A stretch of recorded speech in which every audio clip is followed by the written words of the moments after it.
بسم اللہ الرحمن الرحیم۔ میں ہوں اقبال جنجو، آپ دیکھ رہے ہیں میرے یوٹیوب چینل اور فیس بک۔ اگر ہم بات کریں پاکستان میں جو سیاسی صورتحال چل رہی ہے تو یہ ہم بڑی آسانی سے کہہ سکتے ہیں کہ پاکستان میں اس وقت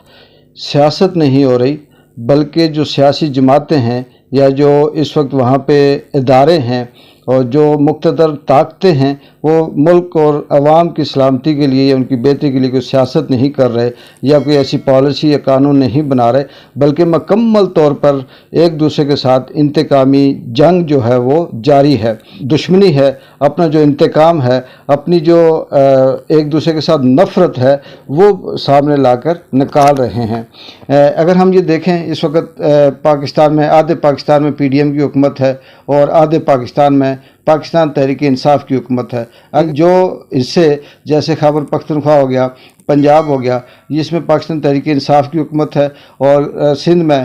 پیپلز پارٹی کی نام نہاد قسم کی حکومت ہے، بلوچستان میں کسی اور کی ہے، اور جو وفاق ہے چھوٹا سا ایریا اسلام آباد کا، اس میں مسلم لیگ نون نے قبضہ کر رکھا ہے۔ یہ کہنا کہ حکومت ہے میں نہیں سمجھتا، میں یہ کہوں گا کہ اپنے اپنے صوبوں میں اپنی اپنی جہاں جہاں جس کی چلتی ہے اس نے اس حصے کو قبضے میں رکھا ہوا ہے، اور قبضے میں رکھنے کا مطلب کہ وہاں کے جو ادارے ہیں، وہاں کی جو پولیس ہے، وہاں کی جو پالیسیز ہیں، وہاں کی جو عدلیہ ہے وہ بھی ان کے قبضے میں ہے۔ مسلم لیگ نون نے جیسے اسے موقع ملا اور وہ اس وقت سر دھڑ کی بازی لگا رہے ہیں پی ڈی ایم، اور جس میں پیپلز پارٹی براہ نام بیچ میں شامل ہے، لیکن جو فرنٹ فٹ پہ کھیل رہی ہے وہ پاکستان مسلم لیگ نون ہے۔ مسلم لیگ نون اس حد تک خوف زدہ بھی ہے، اس حالت سے لگتا ہے، اور ان کی جو بوکھلاہٹ ہے وہ یہاں سے بھی پتہ چلتا ہے کہ چاہے کوئی مین سٹریم میڈیا کا بندہ ہو، میڈیا چینل ہو، سوشل میڈیا ہو، ٹویٹر ہو، یا اب یوٹیوب پر ہو، یا عام آدمی جو بھی ان کے خلاف بات کر رہا ہے یا دلیل سے ان کے مسلم لیگ نون کے خلاف بات کرتا ہے، اس کو نہ صرف وہ اٹھاتے ہیں بلکہ اس پہ غداری کا مقدمہ چلاتے ہیں، اسے سزا دینے کی کوشش کرتے ہیں، جو اگر کوئی عام آدمی ہے اس سے معافی منگواتے ہیں، سر عام اس سے بیان دلواتے ہیں، اور یہ ظاہر کرتے ہیں بندہ ہے یہ پی ٹی آئی کی کہنے پہ یا عمران خان کے کہنے پہ اس نے یہ ٹویٹ کیا، اس کے کہنے پہ اس نے یہ بیان دیا۔ اے آر وائی ایک طرف یہ کہہ سکتے ہیں کہ 40 چینل ایسے ہیں جو اس وقت نواز شریف یا شہباز شریف یا پی ڈی ایم کے قصیدے پڑھ رہے ہیں، جھوٹ سچ جو بھی ہے وہ انہی کی بات کر رہے ہیں، اس پہ کوئی بات نہیں ہوتی۔ لیکن دوسری طرف اے آر وائی کے اندر یا بول میں اگر کوئی ایسا شخص جو عمران خان کا انٹرویو لے لے، کوئی ایسا صحافی جو اپنا وی لاگ بنا دے، کوئی ایسا صحافی جو ان کے خلاف بات کر دے، اس کو نہ صرف یہ غداری کا مقدمہ چلاتے ہیں بلکہ افغانستان میں بیٹھ کر میٹنگ ہوتی ہے طالبان کے ساتھ کہ اس کو شوٹ کیا جائے یا اس کو مارا جائے۔ ارشد شریف جو اے آر وائی کا اینکر تھا وہ اگر یہاں سے گیا ہے تو وہ اسی لیے کہ اس کے پاس یہ اطلاع پہنچ چکی تھی کہ اسے جان سے مارنے کی یا اسے ٹارگٹ کلنگ کرنے کی جو پلاننگ تھی وہ ساری سامنے آ چکی تھی۔ اسی طرح سے صابر شاکر ہے، اسی طرح سے عمران ریاض ہے، اسی طرح سے وہ ایک چھوٹا سا لڑکا جس نے پتہ نہیں کہاں سے ٹویٹ کیا اسے معافی منگوائی گئی، اور اسی طرح سے شہباز گل جو انہوں نے غداری کے نام سے اس کے اوپر مقدمہ کر کے کہ اداروں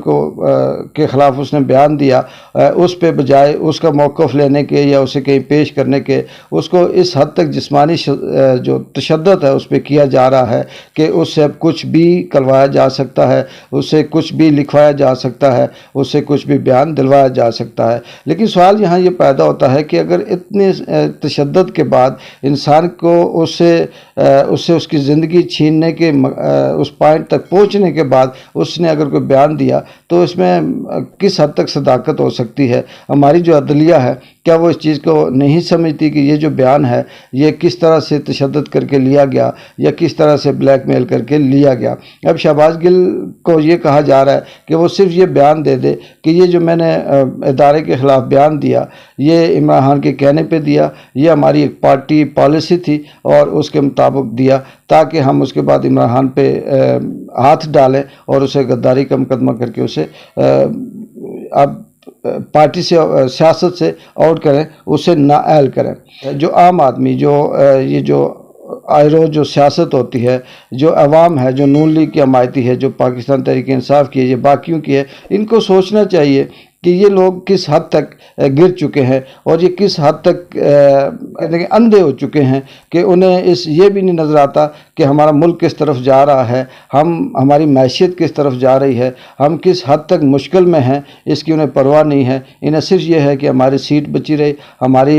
کرسی بچی رہے اور ہم کسی طرح سے دوسرے کو داج دے کر اقتدار میں آئیں۔ نون لیگ اس وقت جس حد تک ہوتا ہے، ایک دن میں 12 پریس کانفرنسز کر کے، آئے روز نیا ایک پروپیگنڈا کر کے، کبھی کسی صحافی کو اغوا کر کے اسے مار کر، کبھی کسی چینل کو بند کر کے، اس کا جو NOC ہے اسے منسوخ کر کے یہ تاثر دینے کی کوشش کر رہی ہے کہ وہ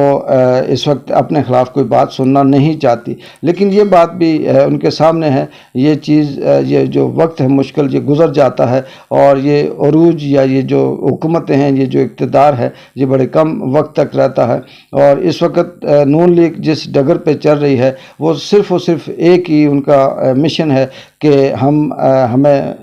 اقتدار میں رہنا چاہیے، نواز شریف واپس آئے، اس کے کیس ختم ہوں اور وہ عمران خان کے ساتھ ڈیل کریں اور عمران خان کو اس نواز شریف کے ساتھ ملا کر حکومت میں دونوں کو اہل کر کے حکومت میں آئیں۔ لیکن مجھے یہ نہیں لگتا کہ عمران خان یہ بات مانے گا۔ مجھے جو لگتا ہے وہ یہ ہے کہ یہ پاکستان تحریک انصاف کا جو چیئرمین عمران خان ہیں، وہ کسی صورت اب ڈیل نہیں کریں گے اور نہ شہباز گل کو یہ منوا سکتے ہیں، یہ کیونکہ ان کی جو نیچر ہے اس سے یہ لگتا ہے کہ یہ مزید پھنسیں گے اور ان کے لیے آنے والا وقت مشکل ہے اور یہ نون لیگ کا آخری دور ہے۔ مجھے یہ لگتا ہے کہ یہاں سے سیاست ان کی اب ختم ہوگی اور بجائے اس سے کہ یہ اپنے آپ کو کل بہتر کریں، اس سے شاید کہ پیپلز پارٹی بہتر بن کے سامنے آ جائے، شاید کہ کوئی دوسری جماعت سامنے آ جائے۔ عمران خان نااہل ہوتا ہے یا اہل ہوتا ہے اسے فرق نہیں پڑتا، اس کی پارٹی بنتی ہے یا بین ہوتی ہے اسے کوئی فرق نہیں پڑتا، کیونکہ اس وقت عمران خان پورے پاکستان میں صرف ایک شخصیت کے طور پہ جانا جا رہا ہے۔ وہ کسی بھی نام سے جماعت بنا کر سامنے آ سکتا ہے اور عوام اس کے ساتھ ہو سکتی ہے۔ لیکن یہ جو ادارے ہیں، یہ جو عدلیہ ہے، ان کو چاہیے کہ اپنے ملک کے لیے، اپنے عوام کے لیے کم از کم سوچ سمجھ کر فیصلہ کریں۔ اگر ادارے بھی، مقتدر ادارے جو ہیں، یہ جو ہماری اسٹیبلشمنٹ ہے، یہ جو ہماری عدلیہ ہے، اگر یہ بھی پیپلز پارٹی PTI اور نون لیگ بن کر بیٹھی ہوئی ہے تو پھر اس ملک کا اللہ ہی حافظ ہے۔ اقبال جنجو کی اجازت دیں، اللہ حافظ۔